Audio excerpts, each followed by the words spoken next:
everyone. I am Heather Fromack. I am HSLDA's program manager for our wonderful team of educational consultants.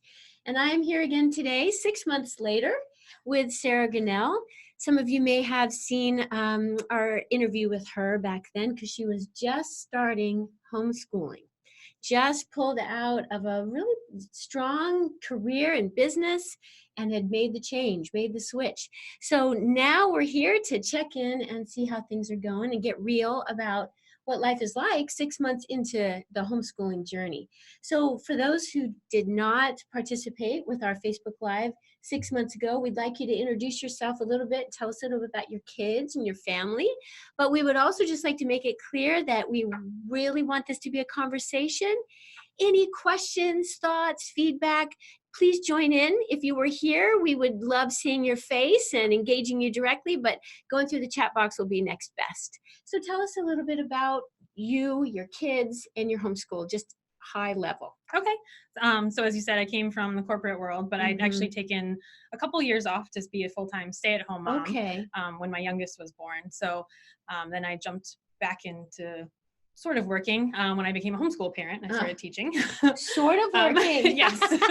So I have a 10-year-old daughter in public school. Okay. I have an 8-year-old son in 3rd grade being homeschooled. And then I have a 3-year-old daughter who is in preschool 2 days a week at a Christian preschool. So we kind of dabble in everything. We do public school, homeschool, and private school. You're doing the full meal deal on the educational We're doing approach. all the things. Okay, yes. it's really interesting to be able to get all those perspectives. Yeah. And I would like to hear some of the insights you've gained from having all of those different educational paradigms going on at the same time in your home. But first, let's start with just hearing, it's been 6 months since you started. Tell us how it's going. Have you found a rhythm? So it's going pretty well. We don't really have a rhythm per se. We seem to work best when we kind of play it by ear every day. So some mornings we drop my youngest off at preschool and we go grocery shopping before we even start the day. Sometimes we dive right in with things in the morning and then we take a break later in the day if there's nice weather and we play at the playground and have lunch and then get back to school in the afternoon. So we change it up every day a little bit. Okay.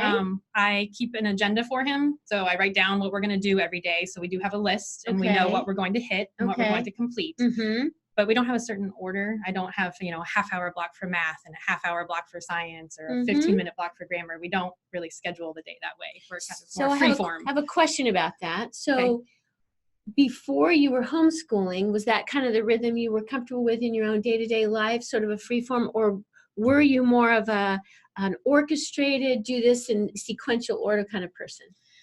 I don't know. Actually, I think in the working world, I find that, I don't like to be micromanaged. I like to have a list of tasks and I like to have the time, I had an 8-hour day and I would complete the tasks in the order that I felt like they needed to be done and I could take a break and move back and forth. And so I feel like I am a little bit OCD sometimes. I like to do certain things in a certain way, but when it comes to getting my work done, I feel like as long as it gets done, I don't necessarily have to have that structured time where I have to do it at a certain time of day or in a certain amount of time. So it sounds like your homeschool schedule is really closely reflecting what your work schedule was like. Yes. So then the second question would be, how does your son respond to that? Does he seem to be good with that free flow or would he prefer it in a different way? So I think for him, he prefers the free flow. I think especially if we get into the same rhythm every single day, it gets a little boring. Oh, here's mom again, and she's going to read history to me again. And I think that gets it's a surprise. Right? Yeah. So it does. It keeps it a little bit for us. It works because I'm only homeschooling him. I think if I homeschooled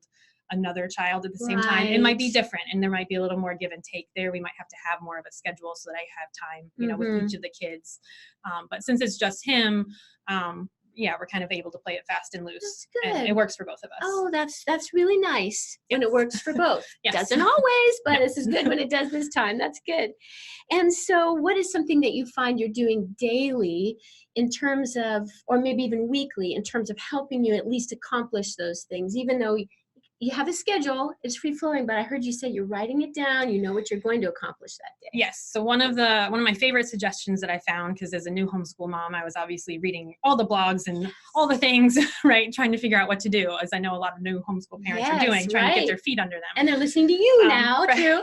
And I found a lot of people, that use planners and they have schedules for all their kids, with these blocks, and they color code things, and it just it seemed a little over the top for what I needed. And so the best suggestion I found that worked for us was just to buy a spiral notebook, and I just write down his tasks. So I have a teacher's manual for the curriculum that we chose, but I still write down separately for him in a spiral notebook what we're doing each day for history, what pages to read, for grammar, which exercises you're doing.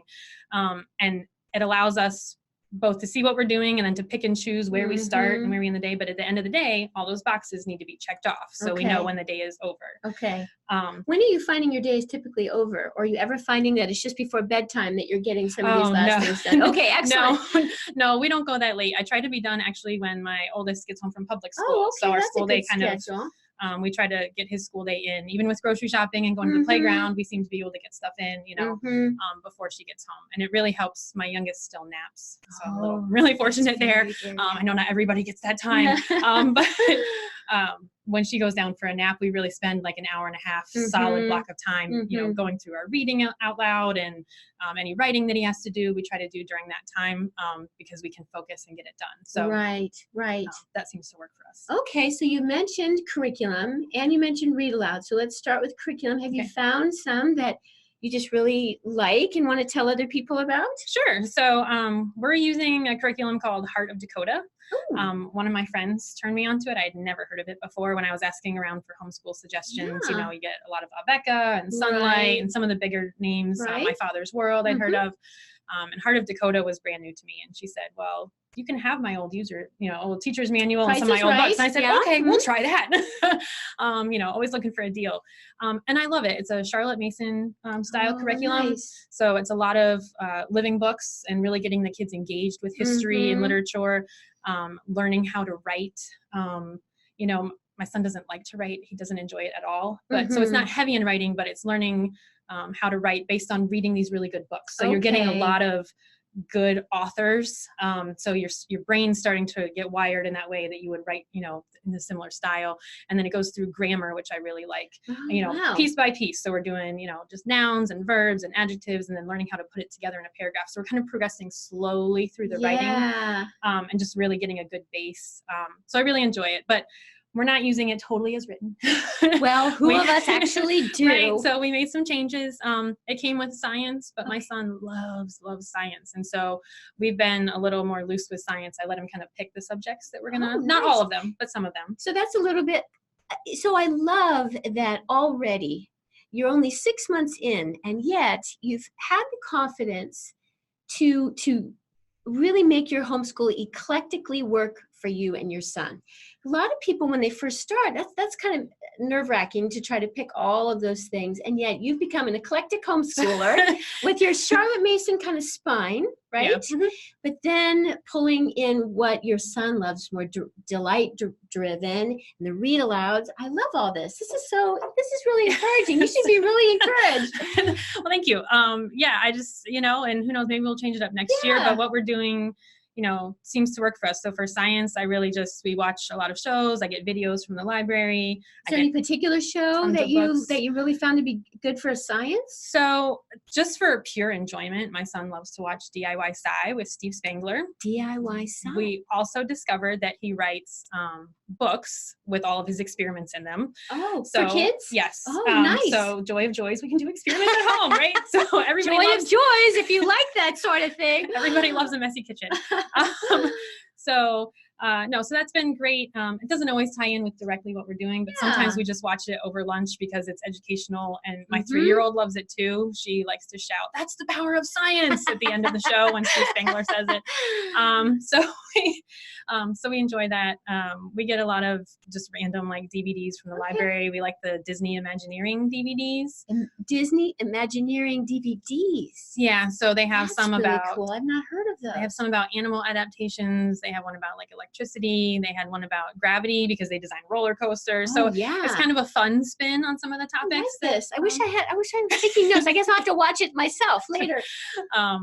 Yeah, or I can just remind you. Yes, afterwards. we can do that as well. Okay, that's so yeah, good. so, These are yeah. good tips. Man, you found some great stuff already. Yeah. So favorite. So you mentioned read alouds, and I know that for homeschoolers that seems to be like a basic thing that a lot of us love to do. So you were mentioning read alouds. How do you do your read alouds? Any special resources you found that you've liked besides Heart of Dakota? Sounds like that's been a really good one. So that has a good list of books with it that we're using.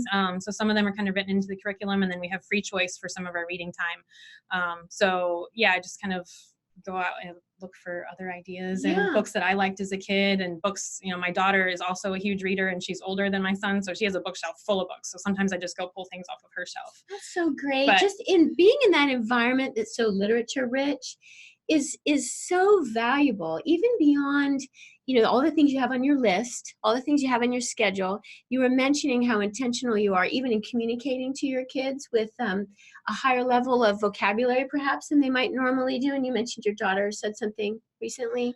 Oh yes, my daughter was in the bathroom this morning, my oldest, and I asked her what she was doing, and she told me she was preening. And I thought that's what all teenage girls do. They in the bathroom, they preen. But I think not everybody refers to it that way. No, I know, that's so fantastic. I love that. But yeah, we get all kinds of crazy words. Even my 3-year-old will pop out things that I'm like, how do you even know what that means and how to use it in the right context? But it's because she's heard it in books or heard it conversationally. Right. So yeah, we've read a lot of great things this year. I actually just started trying to bring my oldest, who's in public school, into the read aloud also because I found that she is a really strong reader. But I do miss that time and that connection with her. And there are some really fun books that I'd like to share with her. So we just finished reading Anne of Green Gables like a month ago. And that was so fun for me. It was the first time I'd read aloud to her in probably a couple years. Wow. Because she's such a good independent reader. Right. And she enjoys her independent reading time. Yeah. So I kind of horned in on that. And I was like, no, we're going to read Anne of Green Gables. And it was so great. And it was fun to watch her laugh and giggle at the things that Anne said and to enjoy the parts that I had enjoyed as a girl. So we're reading The Princess and the Goblin right now, which I actually hadn't read as a kid. I've never read it before. See, that's another one of the great things about homeschooling, that you end up being educated yourself. Yes. In ways that you probably might not have been when you were growing up, but yet you're also bringing in things that you enjoyed when you were a kid. And I love that aspect of homeschooling. Because now you have shared stories, you have shared memories, you have shared vocabulary, and that is such a bonding thing for a homeschool family that you might not get because you might not be reading the same things that your kids are reading in school each day. So I love that you're bringing your daughter into that, even though she isn't with you all day, every day. So you're 6 months in and everything, it sounds like you've got your rhythm, you've got wonderful curriculum resources, you've been very resourceful and industrious, even more than you might realize. Maybe. I always feel like it. I understand that totally, but getting real, there's got to be hard parts too. So could you share some of that with us? Sure. So I think, planning, since we are doing freeform science, there is a lot of burden on me to plan that and to figure out, okay, what are we doing next? What resources are we going to use? So it's not, open and go. So I have to take that time. And so that means, after the kids are in bed, some nights I'm down at the table, flipping through books and writing down questions that my son has to answer from the book because, we didn't buy a workbook. We don't have a guide. But the reward for that is great, I think. I mean, because he's really enjoying what we're doing for science. I can tailor it to what he's interested in. So the payoff is good. But yes, there's definitely extra work that goes into that part of it. We certainly do have bad days. I mentioned, my son doesn't like to write. He doesn't enjoy grammar. What child does? So, some days we do have battles about those things. One of the things that I've done is we have a little small mason jar on the table. And I have little fuzzy pom-pom balls. And when he has a really good attitude or when his handwriting is extra good or, he did something without complaining, a fuzzy ball goes in the jar. And when we fill up the jar, we get a reward. We get to go out to Chick-fil-A for lunch, or we get to watch a show during lunch, or we get to have a pajama and stuffed animal day, or, so I try to reward behavior and try to kind of nip the bad attitudes in the bud, and we still do. Yes. Some days we have bad attitudes, and some days I take balls out of the jar, you know, but it's that visual reminder on the table to remind us that, okay, you know, this is our work for today. We're going to try to have a good attitude and get it done. We're going to try to do a good job. You know, we can earn a reward for doing it. And so I think that helps us some days. And sometimes I just have to drop what we were going to do. You know, sometimes it's just not working, and okay, we're all going to the playground. And if we finish today, great. And if we don't, we'll check off the boxes tomorrow and it'll be okay. That's such a healthy attitude about homeschooling, because I think we can all get into that pressure we feel internally, like it's all on us now. And so it's hard sometimes to give yourself permission to do what you just said, to recognize this, as my husband says, the juice is not worth the squeeze today. Yes. And so we are going to focus on the relationship. And because that is one of the challenging dynamics, and I'd like to hear your thoughts about that, because now not only are you mom, but you're teacher, and maybe even principal, and all of those other things. Guidance counselor, yes, all the things. All the things. And so I would like to hear more about how that dynamic has, maybe just observations you have about that dynamic as compared to maybe your daughter who's at school each day and you don't have that same teacher-parent relationship with her. So I think it's good. I think it works for, you know, I don't know if it would work for me and my daughter the same as it works for me and my son, because they're very different personalities. So for me and my son, you know, it works out pretty well. I think there are times where I have to wear different hats, and sometimes I do have to take off the teacher hat and, okay, we're just, you know, I'm mom right now, and I need you, you know, to listen, and this is what we're going to do, and I'm not even worried about teaching. And then some days, I wear the teacher hat, and okay, well, we're doing grammar today, even though you don't want to. But I think the relationship that we have, has definitely changed. I get a better response from him a lot of times now. I know how to talk to him to get the results that I want. That doesn't always work. But I know how to maybe back off, because I can be a little OCD and controlling, and I'm a box checker, and he's not at all. And so I think it's opened my eyes to his personality and how he interacts with me and other people, and I can adjust my communication style to meet him where he is. So it's not perfect. I don't do it all the time. Okay, let's be honest. But I really try, and I think he respects that. And I think he can tell now when I'm frustrated. He can read me, and he'll help out with his little sister when I'm having a hard day. He'll be like, "Okay, let's go play in the basement," you know, and give me a break for a few minutes. And so we can both read each other better. And I think that's really important. And it also just really helps, even with teaching, to have that relationship, because we laugh about some silly things that happen in history. And then it sticks for him better, because he remembers, that time that we read and we laughed about what so-and-so did. That relationship, that connection that makes it even more powerful as a memory. And it's very popular concept in education right now, is the whole idea of a growth mindset. And we think about that a lot for our kids, wanting them to have that attitude towards learning, towards life, towards their school. But what I'm hearing is that you've also had that about it. You've had a growth mindset about the homeschooling experience.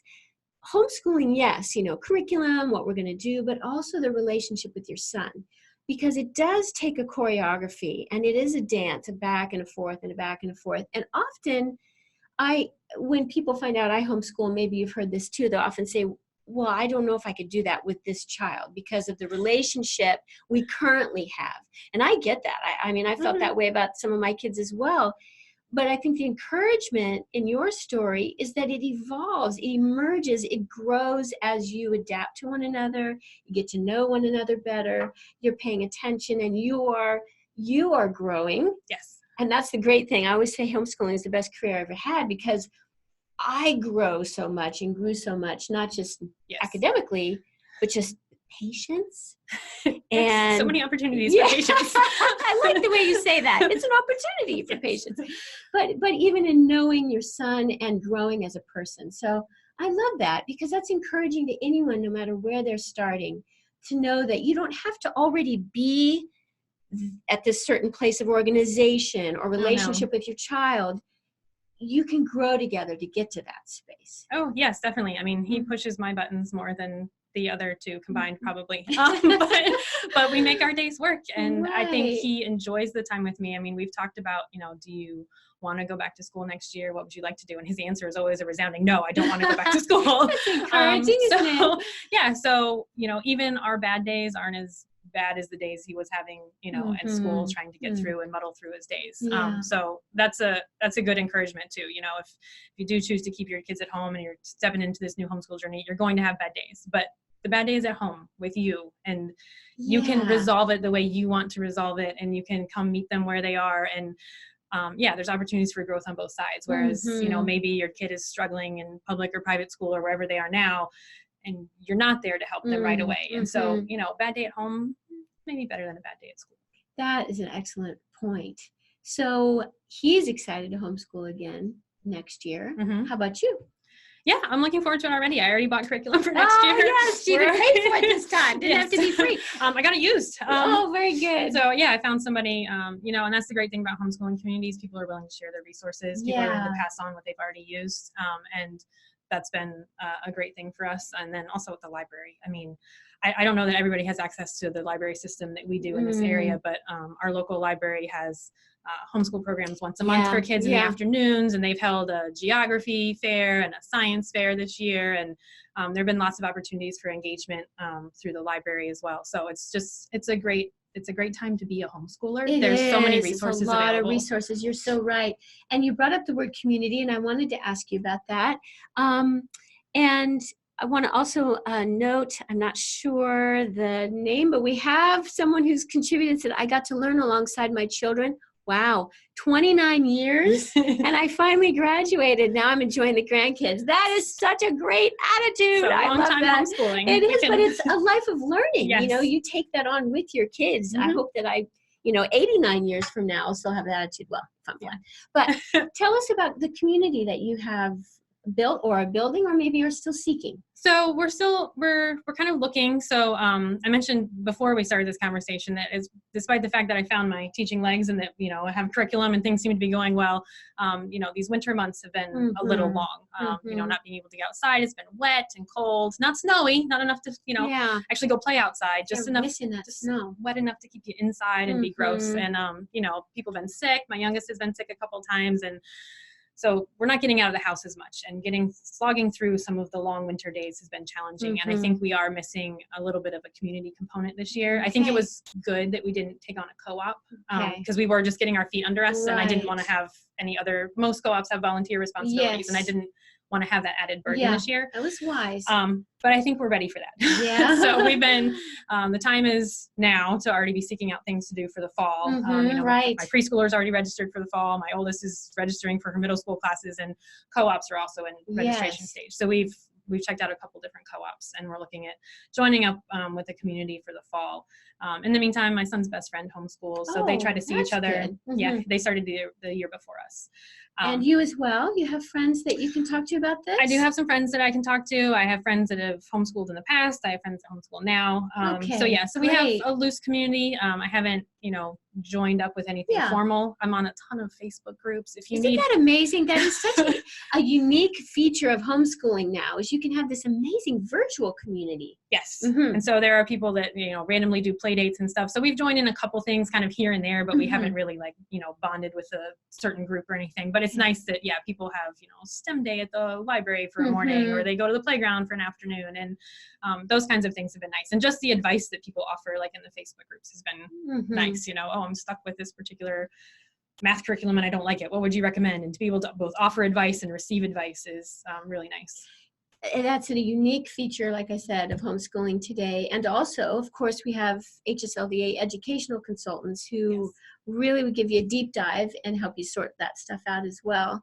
Well, we have hit 30 minutes already. Oh my goodness. I know. Well, do you have any advice or encouragement for other parents who might be really just considering this? Right now, we are in a season where homeschooling is a hot topic with the coronavirus, with immunizations, with people struggling with bullying and other things where they're finding maybe midway or maybe having to really think about it now, and they really weren't planning on it.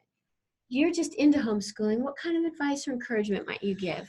So it was funny. I was finishing my workout this morning, and the song "Fear Is a Liar" came on, and so I just want to tell people not to be afraid. I mean, I think you can, sit there and spin your wheels and think, what if this is the wrong choice? What if my kids should stay in public school, or maybe they should go to private school, or what is the right thing to do? And just don't be afraid to make that leap. If you think this is what is right for your child, do it.